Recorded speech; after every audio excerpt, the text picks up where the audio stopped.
하루의 시작을 주님과 함께 2월 4일 매일 성경 큐티를 시작하도록 하겠습니다. 오늘 함께 읽을 성경은 누가복음 11장 14절에서 26절까지입니다. 우리의 몸과 마음, 뜻을 다해서 함께 읽도록 하겠습니다. 예수님께서 말 못하게 하는 마귀를 쫓아내셨습니다. 마귀가 나가자 말 못하던 사람이 곧 말을 하였습니다. 많은 사람들이 매우 놀랐습니다. 그 중에 어떤 사람들이 말했습니다. 이 사람이 마귀의 왕인 바알세불에게 빌어서 마귀를 쫓아낸다. 또 어떤 사람들은 예수님을 시험하려고 하늘로부터 오는 증거를 보여달라고 하였습니다. 예수님께서 그들의 생각을 아시고 그들에게 말했습니다. 어느 나라든지 서로 자기들끼리 편히 갈라지면 망한다. 그리고 자기들끼리 싸우는 가정도 무너진다. 내가 바알세불에게 빌어서 마귀를 쫓아낸다고 하는데 만일 사탄도 서로 자기들끼리 갈리면 사탄의 나라가 어떻게 서겠느냐? 만일 내가 바알세불에게 빌어서 마귀를 쫓아내면 너희 자녀들은 무엇을 가지고 마귀를 쫓아내느냐? 그러므로 그들이 너희의 말이 틀렸다는 것을 증명하고 있다. 만일 내가 하나님의 손가락의 능력으로 마귀를 쫓아낸다면 하나님의 나라가 너희에게 와 있는 것이다. 힘센 사람이 온갖 무장을 하고 자기의 집을 지킬 때 그 재산은 안전할 것이다. 그러나 이 사람보다 더 힘센 사람이 와서 그를 공격하여 이기면 무기를 빼앗고 그의 재물도 빼앗아 나눌 것이다. 나와 함께하지 않는 사람은 나를 반대하는 사람이다. 나와 함께 모으지 않는 사람은 흩어버리는 사람이다. 더러운 영이 어떤 사람에게서 나와서 쉴 곳을 찾아 물이 없는 곳을 헤매고 다니다가 찾지 못하면 내가 나왔던 집으로 다시 돌아가야겠다라고 말한다. 돌아와서 보니 전에 있던 곳이 깨끗하게 청소되고 잘 정리되어 있다. 이에 그 더러운 영이 나가서 자기보다 더 악한 영 7을 데리고 와서 거기에 들어와 산다. 결국 그 사람의 나중 상태가 처음보다 더 나쁘게 된다. 오늘 본문에서는 말 못하게 하는 그 마귀에 들린 사람을 예수님께서 이제 고쳐주셨는데 사람들로부터 오히려 비난을 받는 장면이 나옵니다. 그 비난의 내용은 정말로 예수님께서 하나님의 능력으로 이제 그 귀신을 내어 쫓은 거라면 이제 증거를 내놔봐라.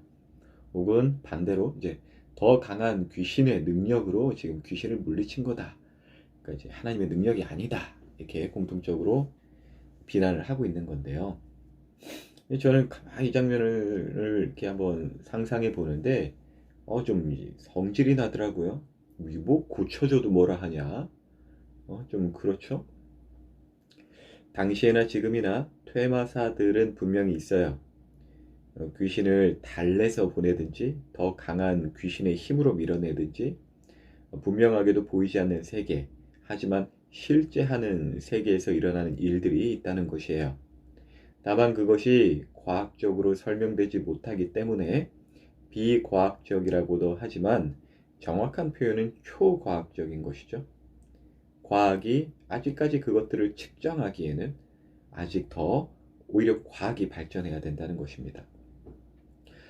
아무튼 사람들이 이 퇴마사들과 예수님을 좀 비슷하게 여기는 것 같아요. 지금 이런 분위기 속에서 벙어리였던 사람이 지금 이제 해방되어서 말을 할 수 있게 되었잖아요.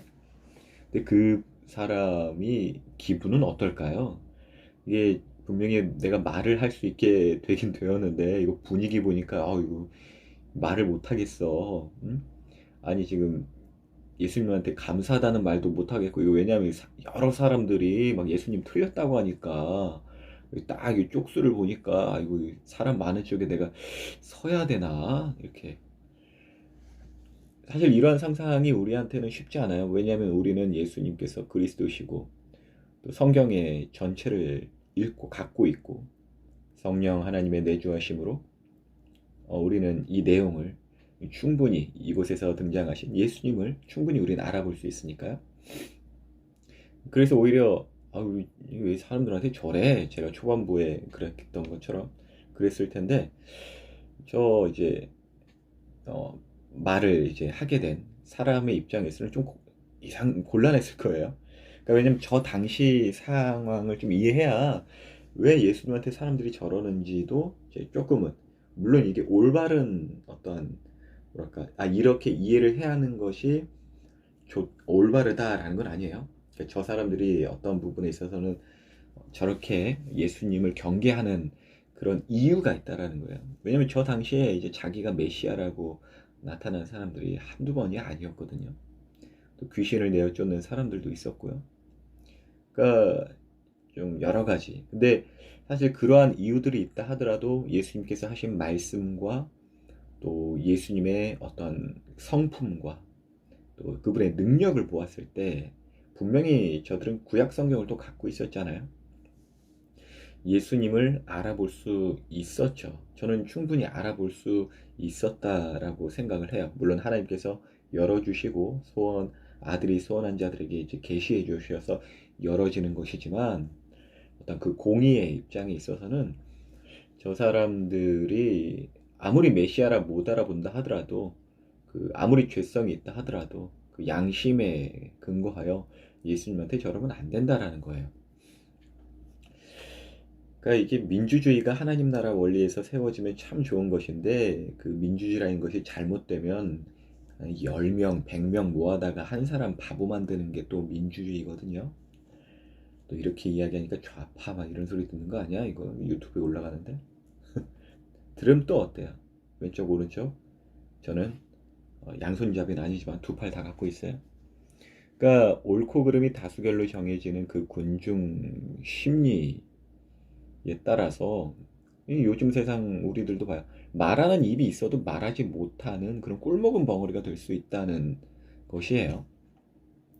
요즘 보면 이 사탄이 참 뭐랄까 하는 그 행동들 이렇게 보이고, 그 사탄의 행동들이 물론 이제 모든 이들에게 있어서는, 죄 아래 있는 모든 사람에게 있어서 그것이 이제 활동이 아직까지도 미약하지만 유효하게 작용을 하거든요.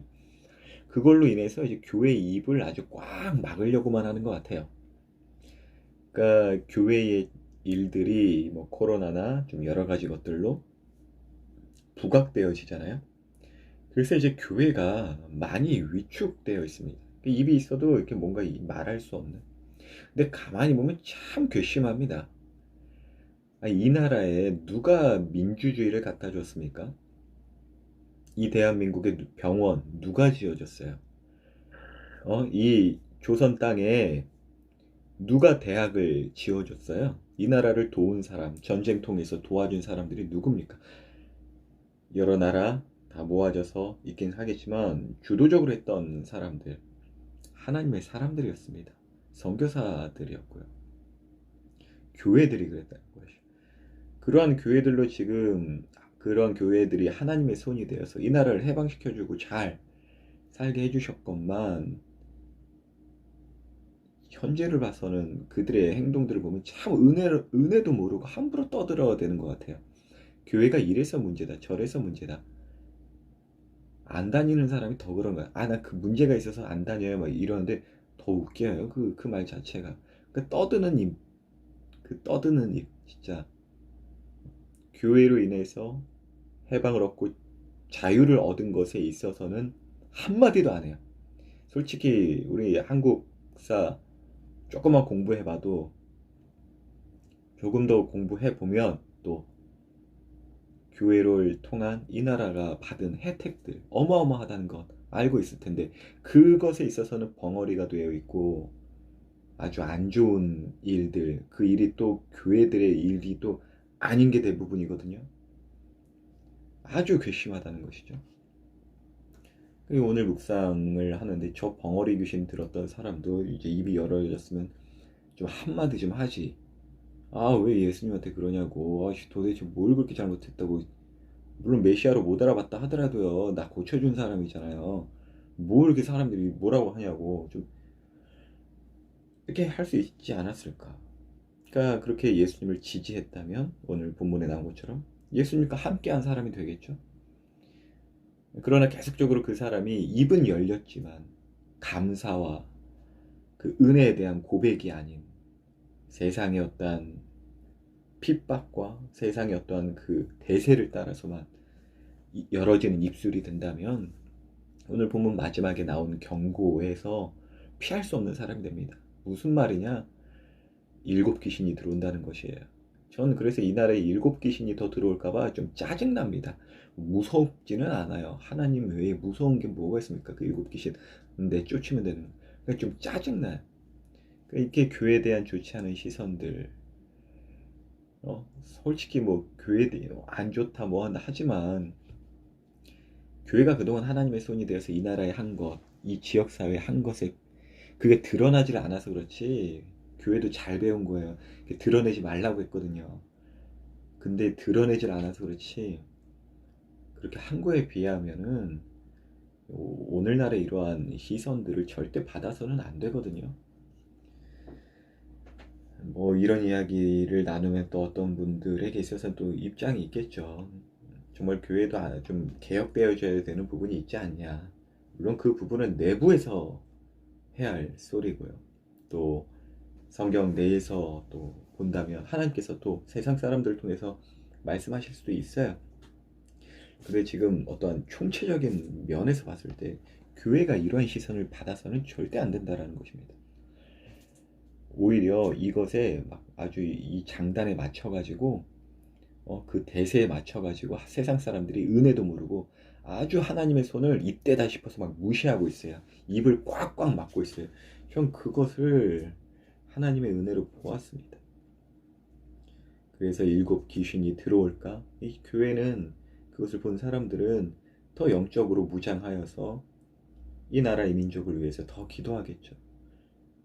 그렇지 않으면 이 교회, 이 하나님의 손을 무시하는 이 나라에 정말 처음보다 더 안 좋은 상황들로 망가지게 될 수도 있기 때문에 교회가 뭐 힘이 없고 뭐 때릴 수 있는 뭐 실력이 없어서 가만히 있나? 기도하는 거죠. 이 소리를 세상 사람들한테 해야 되는데 여러분들한테 왜 하지?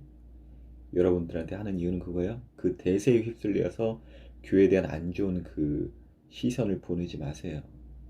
은혜를 모르는 사람입니다. 이 민족만이 아니라 우리 개인들, 청소년 여러분들 꼭 기억하셔야 됩니다. 교회가 여러분을 망친 적이 단 한 번도 없어요. 오히려 예수님께서 우리를 위하여 망가지셨지. 하나님의 교회는 여러분을 한 번도 이 나라를 망친 적이 없습니다.